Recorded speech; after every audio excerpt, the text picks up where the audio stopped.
नमस्कार दोस्तों, सक्सेस पथ क्लासेस में आपका स्वागत है। आज मैं कराने जा रहा हूँ क्लास 10th का अर्थमेटिक प्रोग्रेशन, जो बहुत इजी चैप्टर है और हर स्कूलों में कराया जा रहा है, क्योंकि हर स्कूल में आपने देखा हो सिलेबस स्टार्ट हो चुका है, आपकी समर वेकेशन भी बढ़ चुकी है। अब इन छुट्टियों में मैं आपसे ये विनती करूँगा कि आप थोड़ा अपना सिलेबस को सहायता चलिए, मुझे सपोर्ट करिए। आपके कोई भी अगर आपकी डिफिकल्टी होती है मुझे आप सेंड कीजिए, मैं यूट्यूब पर अपनी वीडियो डालना चाहूँगा और आप लोगों की जितनी भी डिफिकल्टी होगी मैं वो कराऊँगा। मैं उसमें R D Sharma, R S Agarwal, जितनी भी पुरानी बुक्स हैं उनसे सबसे कराऊँगा और अपने असाइनमेंट के साथ आपको अच्छे नंबर दिलाने के लिए कोशिश करूँगा। तो आज हम स्टार्ट करते हैं आपका arithmetic progression introduction.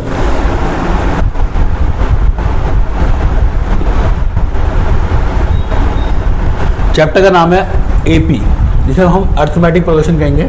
Arithmetic progression का मतलब होता है कि जैसे मान लीजिए कोई भी सीरीज है 1, 3, 5, 7, 9, इनकी एक सीरीज होती है। एक सीरीज का मतलब होता है कि सीरीज होती है। सीरीज कैसे? अब ये 1 के बाद क्या है, 3 है, 9 है।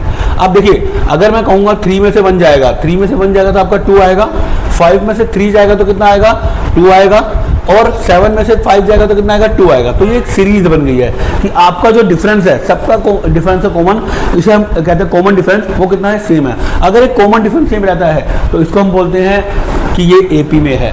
तो इसको हम कॉमन डिफरेंस सेम होता है। कॉमन डिफरेंस को हम दिखाएंगे, कॉमन डिफरेंस को दिखाते हैं हम डी से, जिसका फॉर्मूला होता है सेकंड टर्म में से फर्स्ट टर्म घटाया जाए, क्योंकि सबसे पहले वाले को हम फर्स्ट टर्म कहते हैं, सेकंड वाले को सेकंड टर्म, थर्ड वाले को third term, fourth term, fifth term, और ये चलते चलते चलते एन टर्म तक आया था, जिसे हम ए एन भी कहते हैं।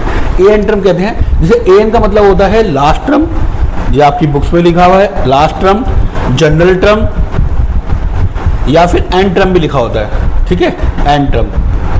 अब मैं बता दूं, जो एन का मतलब होता है वो टर्म्स होता है। जहां भी होगा आपके मोस्ट ऑफ क्वेश्चन 5.1, 5.2 में लिखा हुआ है कि एन टर्म निकालिए, तो टर्म निकालिए। टर्म का मतलब है कि आपको एन की वैल्यू फाइंड करनी है और फिर क्या निकलना है। और जो सबसे पहले वैल्यू दे रखी है, सबसे पहली वैल्यू सीक्वेंस की वैल्यू होगी, प्रोग्रेशन की वैल्यू होगी, सीक्वेंस जो भी होगा उसकी वैल्यू जो फर्स्ट दे रखी है, जैसे मान लीजिए यहाँ पर 1 है तो ये मेरा हो जाएगा फर्स्ट टर्म। क्या हो जाएगा, फर्स्ट टर्म। डी आपको बता दिया, डी इनका कॉमन डिफरेंस आएगा, चाहे आप 1 का निकाल लो, चाहे 2 का निकाल लो, चाहे 3 का निकाल लो, कॉमन डिफरेंस आएगा, ठीक है। इसके बाद ये आपका कॉमन डिफरेंस हो गया, लास्ट टर्म हो गया, एन टर्म हो गया। अब आते हैं आगे। अगर मान लीजिए मुझे कोई भी 11 टर्म निकालना है, देखिए मैंने आपको फॉर्मूला बताया, एन टर्म का formula a plus n-1 D होता है।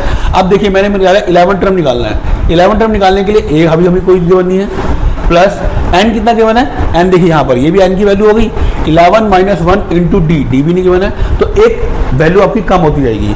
जैसे मान लीजिए a प्लस 11 में से 1 का कितना आ गया, 10d, a प्लस 10d आ गया। अब मान लो मैं आपसे कहता हूँ a हमें 49 की वैल्यू निकालनी है, तो अब बच्चा सबको पहचान जाएगा, सर जी एक कम कर दो, एक वैल्यू को कम कर दो, तो a प्लस 48d लिख दिया जाएगा। ये होता है आपका वैल्यू निकालने का फॉर्मूला, ठीक है। a आपको बता दिया फर्स्ट टर्म बोला जाता है, डी आपका कॉमन डिफरेंस बोला जाता है, एन टर्म है, इससे कोई भी वैल्यू निकाली जाती है, ठीक है।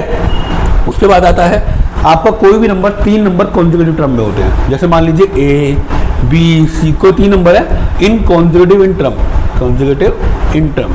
कॉन्जिक्यूटिव का मतलब आप जानते हो सारे कॉन्जिक्यूटिव में लगातार होता है। तो आपको क्या करना है, आपकी 5 जब भी चैप्टर खत्म हो, उससे लास्ट में जो समरी दे रखी है उसमें ये दिखा रखा है, और ये क्वेश्चन भी आया बहुत बार। मैं आपको बोर्ड्स के एग्जाम के भी क्वेश्चन कराऊंगा, सब कुछ कराता रहूँगा। आप आज इंट्रोडक्शन देखिए, फिर मेरी नेक्स्ट वीडियो आई है, उसके लिए आप मुझे सब्सक्राइब लाइक कीजिए, ठीक है। अब जैसे मान लीजिए उन्हें A B C consecutive term बता दिया, तो जो मेरा सेकंड टर्म है बी को हमें 2 टाइम्स कर देना है, और क्या कर देना है, फर्स्ट और थर्ड टर्म को हमें प्लस कर देना है, ये आपकी वैल्यू निकल जाएगी। इसको बोलते हैं, ये आपके फॉर्मूला देखा है। आपकी बुक में क्या दिखा रखा है, आपकी बुक में दिखा रखा है b = a plus c divide by 2। मैंने इस 2 को b से मल्टीप्लाई कर दिया, सेम फॉर्मूला है, ठीक है।